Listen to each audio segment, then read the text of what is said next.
As the UN opens its 60th session of the Commission on the Status of Women, and as we head for 2 weeks of discussion on how to advance women's rights and how to empower women further, we thought it's timely to have this discussion today to see what Israeli and Palestinian women are doing and have been doing, both at grassroots levels and at the political level, to try and push peace, this long-awaited peace that we have all been waiting for. And we hope that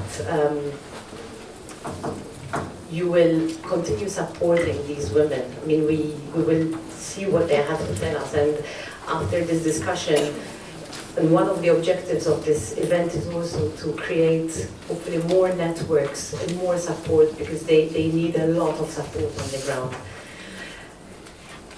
Women, Israeli and Palestinian women on the ground, I think you agree that in the past few years, thankfully it has become increasingly accepted by all that women are an important vehicle to conflict resolution and to peace, wherever there is a conflict.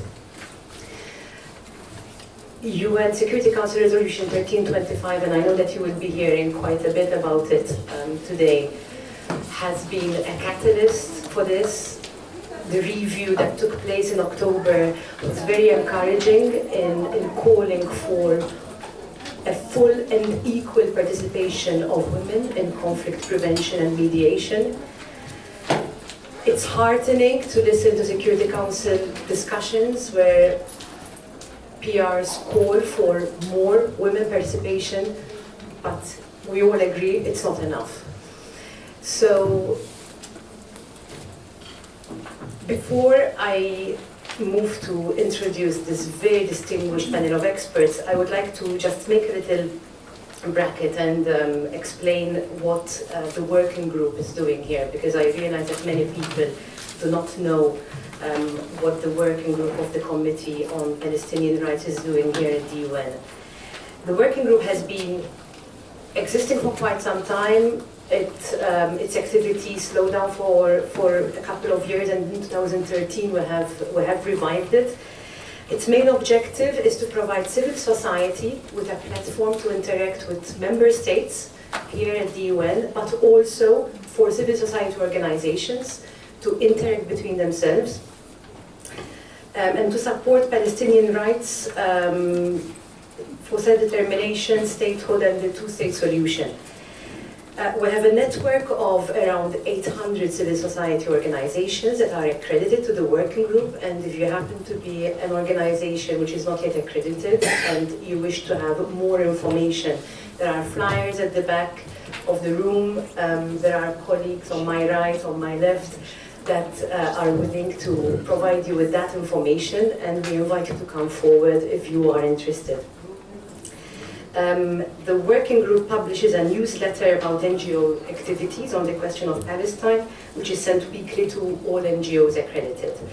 So we provide that information there, and we intend to organize more of these events within the UN, and hopefully also outside of the UN, to create more awareness of the situation on the ground. But, obviously, you didn't come here to listen to me. These three ladies here have a lot to tell us. And I wish to start by introducing the three of them before we start the discussion. So to my right, Ms. Sarah Taylor is the Human Rights Watch Women, Peace and Security Advocate, where she focuses both on international accountability to women's rights in conflict and on women, peace and security concerns in specific country situations. Prior to joining Human Rights Watch in 2015, Sarah was the executive coordinator of a coalition of NGOs that holds the UN Security Council accountable to its obligations on women's rights. She has worked and conducted research in Mexico, Guatemala, and El Salvador, particularly on women conflict negotiators, and she has written on numerous aspects of the women, peace and security agenda. Ms. Taylor will also moderate the discussion.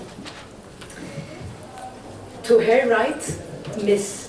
Hiba Husseini, a prominent Palestinian lawyer who currently chairs the legal committee to finance status negotiations between the Palestinians and Israelis. Since 1994, she has been closely involved in peace process negotiations. She serves on the boards of various educational and non-profit organizations and is a founding member of Al-Mustakbal Foundation, a non-partisan organization aimed at promoting economic development and rule of law in Palestine. And to my left, I wish to welcome Ms. Lihi Joffe, who is a board member of the Coalition of Women for Peace from Tel Aviv. Lihi Joffe is a feminist and a human rights activist. She has worked mainly with Israeli youth, educating against militarization and promoting critical thinking and political accountability. The Coalition of Women for Peace is against the occupation of Palestine and for a just peace, bringing together women from a wide variety of identities and groups. CWP is committed to creating a more just society while enhancing women's inclusion and participation in the public discourse. Allow me to thank these three wonderful women for having accepted our invitation to be on our panel, for the two ladies who have traveled from Palestine and from Tel Aviv, and Ms. Taylor, the floor is now yours for the discussion. Thank you very much. Thank you so much. It's really a pleasure to be here. Thank you to the organizers and to my fellow panelists here today. I have promised to keep my own remarks brief, as I am also, like you, far more interested in what the colleagues have to say than in what I have to say. I will let you know that we do have a packed room, and we're going to have a question and answer after this. We will have about, I think, about half an hour or so. So get your question in mind, keep it nice and concise, and we'll have a good discussion after the formal panels as well. So my role here is to just give a little bit of an overview of what we mean when we talk about women's role in peace processes, and to unpack a little bit of the complexity of that. 1325, as you so rightly said, was a sort of key moment in international recognition that the gender dimension of conflict, as we so blithely say, is really fundamental to preventing conflict, resolving conflict, ensuring protection during conflict.